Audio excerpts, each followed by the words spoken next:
Алматы облысы, Панфилов ауданы, Жаркент қаласы. Ыбырай Алтынсарин атындағы орта мектептің бастауыш сынып мұғалімі Малжанова Шағала Бекмұратқызы. Математика 4-ші сынып. Сәлеметсіңдер ме балалар?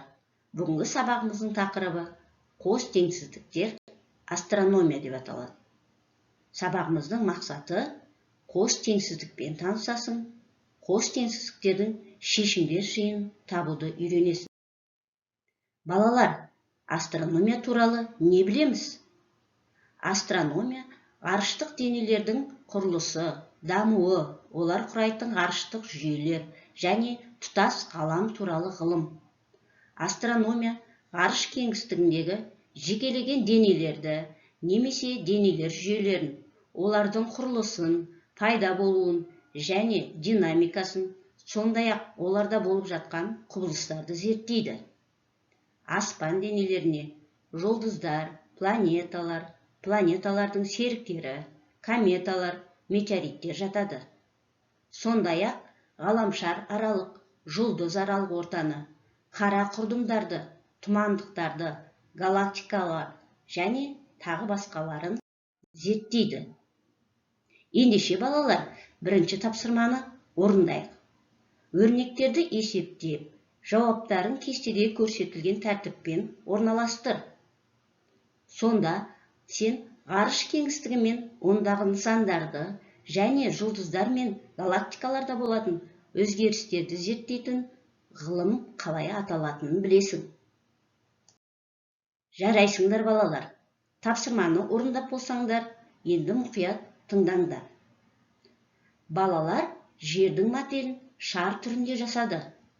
Бұл модельді өлшеген кезде шар 3 килограммдық кіртастан ауыр, бірақ дәл осындай 2 кіртастан жеңіл болып шықты. Шардың массасын x килограмм деп алып, теңсіздіктер жазайық. Сонда мынандай теңсіздіктер шықты. X артық 3-тен, x кем 6. Шардың салмағы 3 килограмм мен 6 килограмм аралығында болады. X артық 3-тен және x кем 6-дан 2 теңсіздігінің орнына мынандай бір қос теңсіздік жазсақ болады. Оны былай оқиды. X белгісізі 3-тен артық және 6-дан кем. Есіңде сақта. Қос теңсіздік бір жолға жазылған 2 теңсіздіктен тұрады.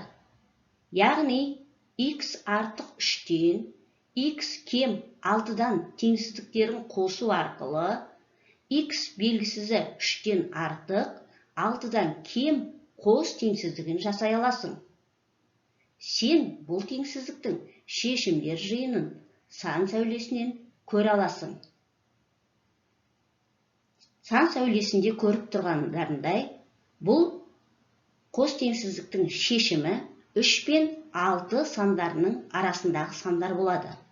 Яғни 4 пен 5 сандары.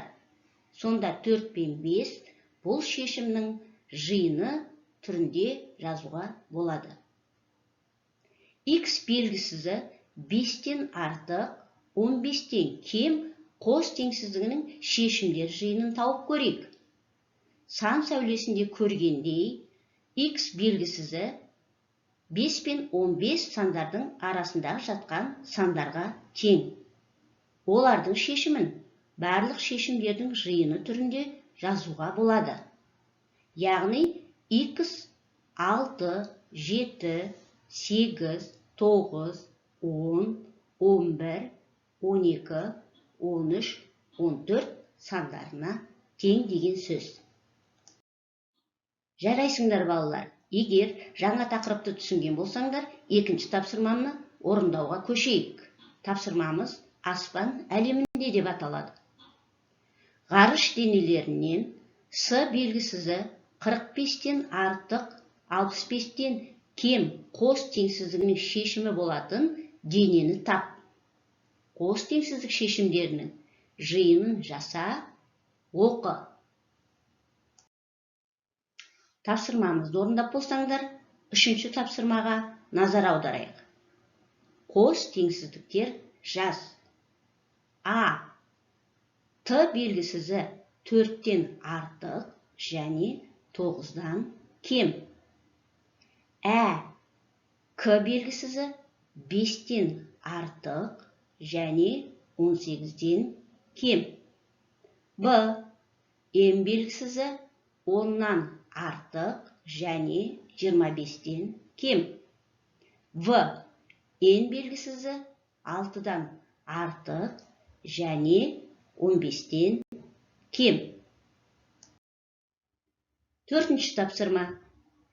Теңсіздіктерді оқы, қос теңсіздікті жеке екі теңсіздікке ауыстыр. Мысалы, А белгісізі 7-ден артық 12-ден кем қос теңсіздігін А артық 7-ден және А кем 12-ден теңсіздіктеріне ауыстыруға болады. Жарайсыңдар балалар. Енді өткенді еске түсірейік. 5-ші тапсырма. Теңдеулерді шеш. 30.816 мен x-тің бөліндісі 321 мен 3-тің көбейтіндісіне тең. 830.745 пен y-тің айырмасы 847 мен 193-тің көбейтіндісіне тең. Балалар, тапсырманы орындақ болсақ, мына қызықты мәліметке қарайық. Сен білесің бе? Егер күннің үлкендігін футбол добындай десек, Юпитердің үлкендігі гольф добындай, жер шары небары бұршақ сияқты болады екен. Балалар, бүгін біз бірталай қызықты тапсырмаларды орындадық. Енді үйге тапсырманы жазып алайық. 8-ші бет, 11-ші тапсырма. Балалар, сендерге бүгінгі сабақ ұнады ма? Егер сабақ ұнаған болса, маған SMS арқылы өз кері байланыстарды жазуға болады. Сау болыңдар.